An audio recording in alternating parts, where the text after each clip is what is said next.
In the last video, I mentioned that cellulite is from the collagen in your skin degrading from being oxidized. Guess what else needs collagen? Your tendons and ligaments. Humans have competed in sports forever, but ACL tears were relatively uncommon until vegetable oils became popular. And it's not just collagen. Vegetable oils can cause extreme oxidation, mayhem, in every type of tissue in your body. And you don't even have to consume it for it to damage you.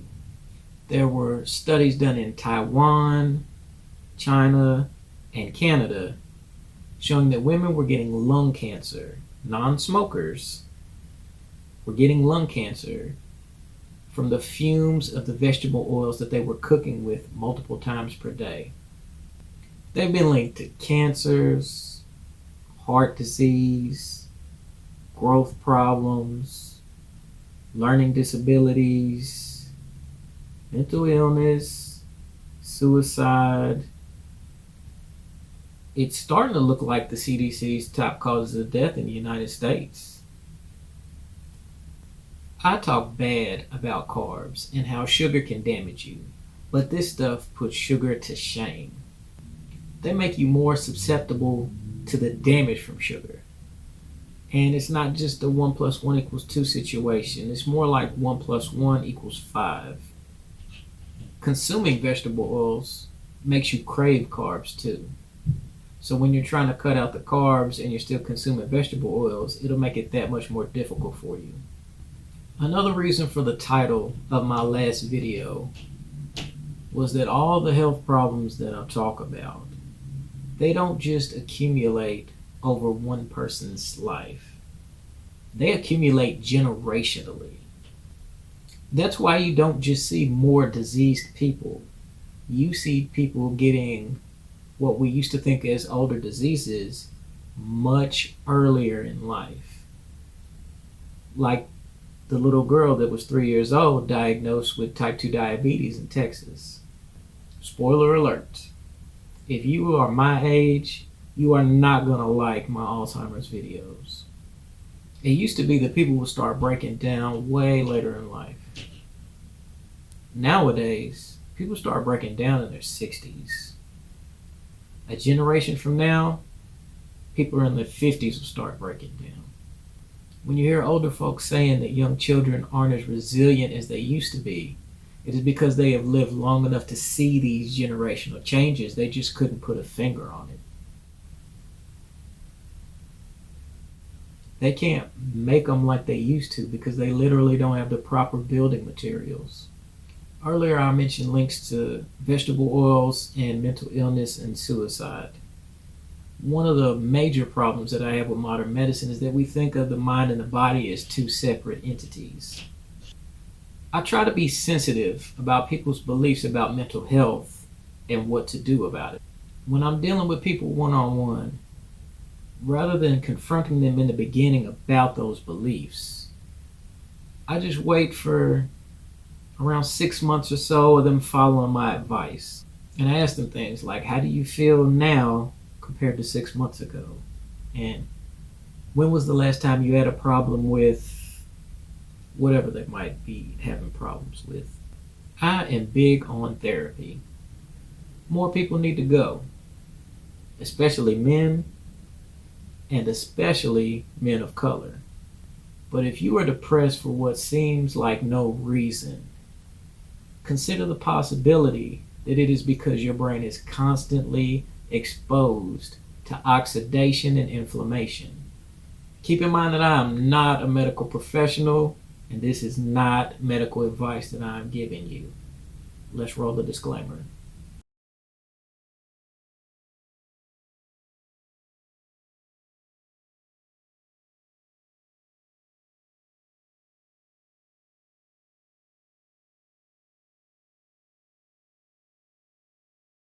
Vegetable oils don't just oxidize while they're sitting there on the shelf.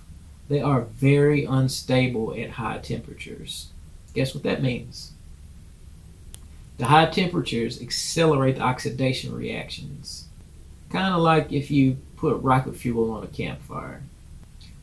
Part of that instability that vegetable oil has is because they removed the trans fats, or at least they're in the process of removing the trans fats. Now, too much trans fats is bad for you, so I'm glad they got rid of it. But that actually made the vegetables more unstable, more reactive. When they first started removing the trans fats, the stuff would coat the walls of fast food kitchens, and it would clog the drains to their deep fryers. The industry had to invent a new, super powerful cleaner just to get it off of stuff. What that means is what I currently know about vegetable oils is based on older information. Things are going to get worse as people continue to use vegetable oils that don't have the trans fats that are beginning to be banned. High temperatures aren't the only thing that accelerate the reactions of vegetable oils. When they get into your gut, they break down into various aldehydes. Aldehydes are extremely chemically reactive. They can cause your cells to just die off rapidly. They interfere with DNA and RNA and can interrupt even the most basic of cell functions. Another product of when vegetable oils break down in your gut are known genotoxins. What that means is they can cause mutations in your DNA. We'll get into more of that in the cancer videos. Okay, at this point, you might be like, Frank, you've convinced me. I'm throwing away the vegetable oils and the margarine and the Crisco. You mentioned olive oil earlier. I'll just switch to that. A good, simple rule to follow is if it's liquid at room temperature, don't cook with it. Olive oil oxidizes at high temperatures too. And most of the olive oil that you can buy in the grocery store has been cut with canola oil to save money. And that favorite restaurant that you like to go to, they cut it with canola oil even further. Unless you know someone with their own olive grove and you trust them, you've probably never even tasted real unadulterated olive oil. If you've looked into the dangers of vegetable oils on your own, at this point you're probably wondering why I haven't brought up omega-6 polyunsaturated fatty acids. I don't see a need. People have said that omega-3s are good and omega-6s are bad. To me, that sounds like HDL cholesterol is good and LDL cholesterol is bad. You need a tiny amount of both omega-3s and omega-6s.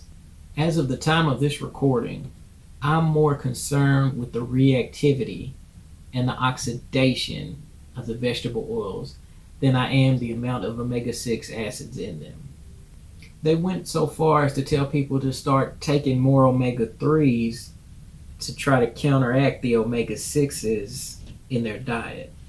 To take fish oil pills to increase their omega-3s so it balances out the omega-6s. Number one, that's not how your body works. And number two, they did a study and every fish oil brand they tried was oxidized and had aldehydes. Another way to think of oxidized fats is like rancidity. When you leave raw fish in the refrigerator for too long, it starts getting slimy and smelling horrible. It turns rancid. The fats are oxidized. Ever wondered why you have these fishy tasting burps when you take fish oil pills, but not when you have actual fish? It's because those fish oil pills are rancid. If your fish was rancid, you would throw it away. But since the pills are in a gel capsule, you can't tell if they're rancid or not. Okay, Frank, I don't even use vegetable oil. I'll stop buying olive oil, and I threw away my fish oil pills. I'm good now, right? Oh, my sweet summer child. Welcome to the title of this video, Let Me Ruin Your Day. Vegetable oils are used in most of the products in the grocery store. When you hear me say something crazy, like most of what you can buy in the grocery store is not food, this is what I mean. When you do go grocery shopping, hit up the periphery of the store: produce, meat, seafood, dairy. You want to avoid the center aisles, the ones that take up most of the space in the store. If you want to continue to buy stuff from the center aisles, make sure you read the ingredients list of everything that you purchase. This will take time up front, but once you get into the routine of it, it'll be very simple for you to do. I personally prefer to use the term way of eating rather than using the term diet. But there are multiple diets that claim to fix common medical ailments. Part of those claims are legit simply because if you follow a few of those diets, you'll be completely avoiding vegetable oils. Eventually, I'll make a few videos about those ways of eating. I'm going to cut the video short. I have more notes to go over, but for the sake of time, I'm just going to start rattling some things off. Vegetable oils can cause wrinkles, premature aging, degeneration of joints and tendons, hormonal problems, growth and learning problems in children. They depress the immune system. When they want to make a scientific study to tell you that fats are bad for you, they use vegetable oils as the fats to get the negative results that they want. And in some studies they performed, the mice that they intentionally poisoned to make them type 1 diabetic were still healthier than the mice that they didn't poison but that were fed vegetable oils. There's more stuff, but hopefully you get the point by now. I'm not really sure what the next topic is going to be, but regardless, please stay tuned.